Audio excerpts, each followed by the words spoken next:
Hey guys, welcome back to Andy's Dinosaur Reviews. Today we're going to be checking out another of these Beasts of the Mesozoic Ceratopsian series figures.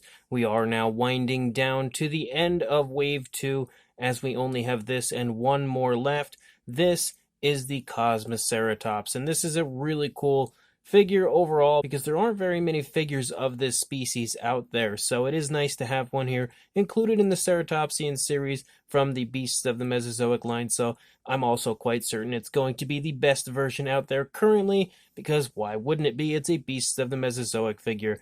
You can see as far as the packaging goes, it's your standard packaging from this line. You can also see here on the right hand side that we have a beautiful image, some really nice looking artwork of the Cosmoceratops, as well as the Beasts of the Mesozoic Ceratopsian series logo up at the top, and then of course the Cosmoceratops title underneath the artwork right there. And then as far as the back of the box goes, we have, again, your checklist that you have to make sure that you collect each and every one of Wave 2 of the Ceratopsian series, as well as this little slip cover over here, which actually also conceals some of the other species that are included in Wave 2. But we also have this slip cover giving us a sneak peek, of course, of the collectible card inside, as well as information on the species right underneath the card right there. So I'm going to go ahead and break out our Cosmoceratops right now. Once we have everything out of the packaging, we do have our tail assembly instructions, which again are very important. If you have not purchased any of these figures before, this is something that's definitely a good idea to read. And then we also have the card, the collectible card that is included within. Again, a gorgeous image as far as this artwork goes of not one, but two Cosmoceratops, as we can kind of see another one creeping back there. But the artwork, as always, is just beautiful on these cards. And then we have a really cool image here on the back, some dinosaur toy photography with a beautiful night sky behind our Cosmoceratops, as well as some more information down here underneath. Again, pretty much the same thing that you had seen on the slipcover of the outer box, but an absolutely beautiful trading card nonetheless. And then we have our Cosmoceratops, and I can, well, first of all, instantly say that he's not in a good natural position where he's standing well. There we go.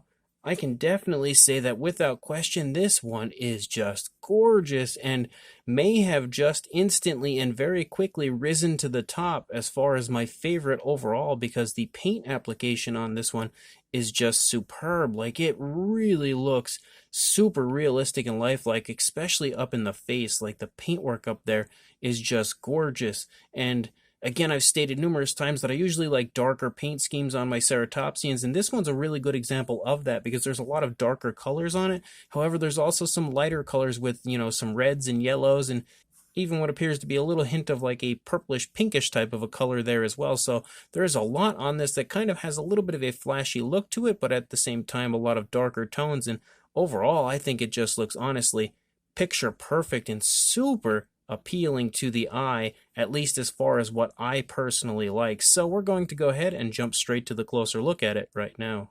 So starting up here at the head sculpt of our Cosmoceratops, straight away you can definitely see that the detailing aspect is incredible, but at this point, this far into the series, I would like to think we don't expect any less when it comes to a Beasts of the Mesozoic figure. But again, the actual scaling and everything is really nicely highlighted with the paintwork, and the paintwork on this is just incredible. And that's what I was just stating a minute ago, is how good the paint actually looks up here on the face. Like, they have utilized dry brushing and washes as usual to perfection and really created an incredibly beautiful and lifelike appearance for this figure. Again, there is just a ton of color variation. I like how there's like some nice reds and stuff down here, but you have like this light dry brushing that goes over top to make that detail pop beautifully.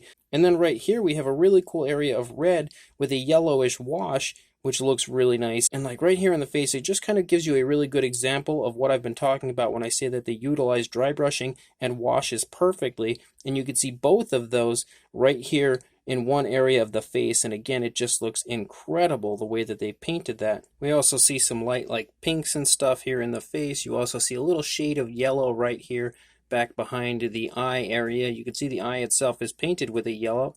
You can also see a little area of white right here, as well as a beautifully painted eye, a yellowish coloration with a nice black pupil. As we turn it, we can see that it does sport a really nice gloss coat. One thing I'm also a big fan of is the way that they've painted the beak and all of the horns and everything. They're kind of painted with like a black and then dry brushed really nicely with a yellowish coloration. So you could see again the detailing aspect of those areas and how beautifully they've been sculpted out in perfect fashion due to the dry brushing that they've given those areas. And I really love that aspect because on top of looking nice, natural, really beautiful coloration overall, and it also kind of sports a little bit of a gloss coat to them, so it shines probably like they really would, but it also shows off just how incredible the actual detailing aspect of those areas is, and it definitely looks great overall. Of course, we do have an articulated jaw, so we can see inside the mouth there. It is painted with a purplish coloration. We can't see in there too well because, of course, our ceratopsian, although this one actually does have its mouth open pretty wide, but the mouth doesn't open super wide. But there we can actually see a pretty good shot in the back there of the teeth of our Cosmoceratops, as well as some of the detailing included within the mouth of the figure. It all honestly looks really, really beautiful, and also sports a nice gloss coat so that it shines quite realistically. I also like the black. The black just kind of designs and spots and stripes all over the face, and you can see that it runs up here onto the frill as well, and also spots and stripes all over the place up here, and it just looks really cool, really realistic. Nothing that's overly flashy, but it definitely has a very realistic look to it. And you can also see some areas of blue up here on the frill, which looks really cool.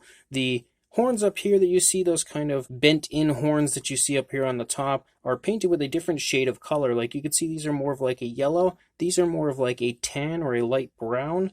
So it is nice to again see a little bit of paint difference on the figure, but again, that's something that you always see with these figures. Like they don't have to do things like that, give the different areas like alternate coloration. They could probably have made all of the horns and stuff the same color as far as like this yellow coloration, but they didn't, and that's because they care about how realistic and how beautiful the figures look.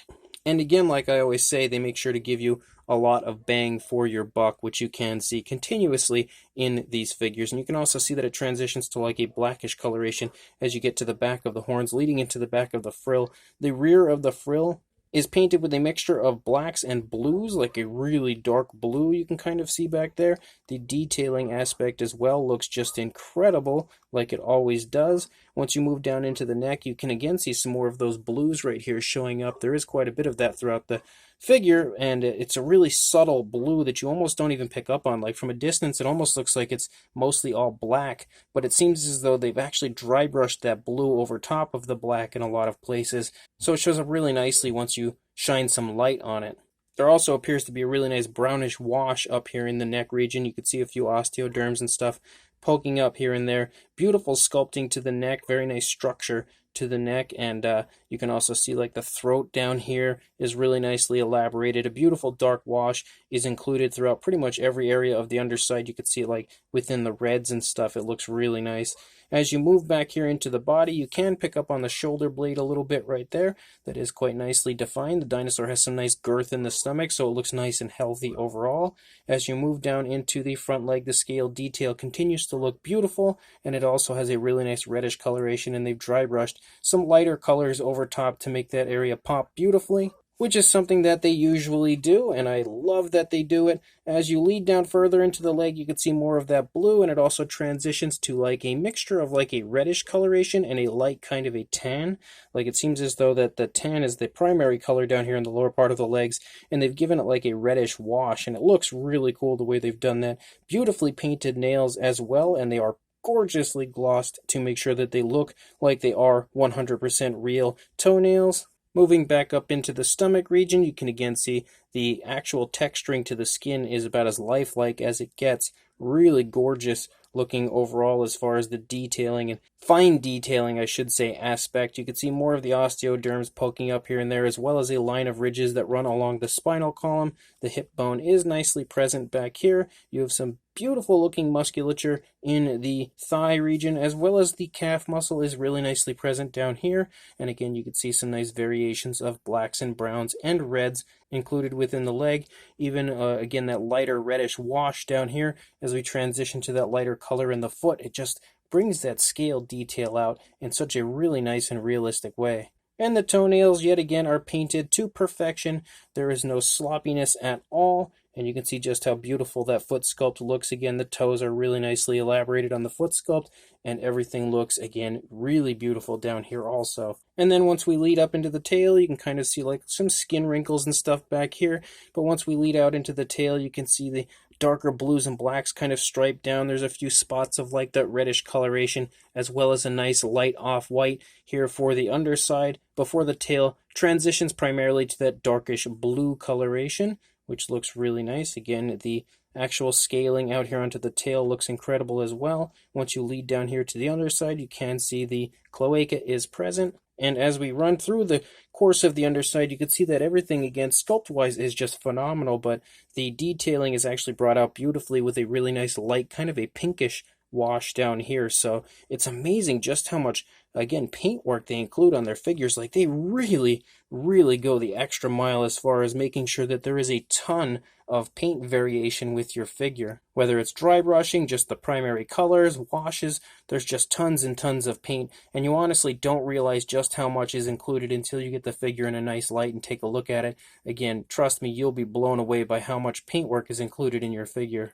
But now that we are on the opposing side, again, everything on here is probably going to look pretty much the same as we had just seen on the initial side, because being an articulated figure, you're not going to see too much difference as far as like the sculpting and detailing aspect. Like, you don't see, any kind of a dramatic turn that the dinosaur's kind of posed in, so you're going to see more stretching on this side or skin wrinkles on the other side. You don't see that because the figure is entirely posable, so it's really up to you how you display your figure. That means that this side, though, is going to look just as nice as the initial side did. Paintwork all over here looks fantastic like we had seen on the previous side, and of course the sculpt is just incredible in every area that you see. So another gorgeous Ceratopsian for the Ceratopsian series. As far as articulation goes, of course, it's all your standard articulation that we usually get, which means there's tons of it, but you can see the articulated jaw works really well. You also have two areas of the neck that articulate, right here behind the head and right here when the neck connects to the shoulder area,